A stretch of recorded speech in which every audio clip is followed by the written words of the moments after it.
How to delete transfer history in Remitly. Hello everybody, welcome back to the channel. Today I'll guide you on how you can delete your transfer history in Remitly.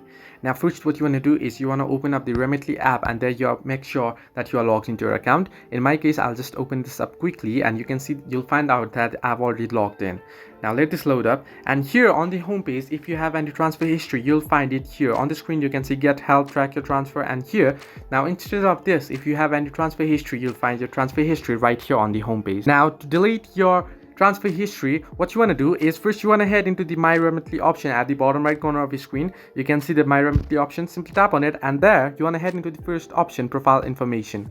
Now if you head into profile information here, if you scroll down further below, you'll find the option close my profile. Now what you want to do is close my profile. Tap on it. Now the only way to delete your transfer history in Remitly is to delete your account itself. There is no any direct way to delete your transfer history from the transfer history. So what you want to do is you want to tap on close my profile option, and you want to tap on I understand that I want, and you want to tap on close my profile. And once you do this, your profile will be closed and your transfer history will be deleted as well, and you can create a new account again. So this way you can delete transfer history in Remitly. Hope this helped you. Do like and subscribe, and do not forget to leave a comment down below if you have any further issues.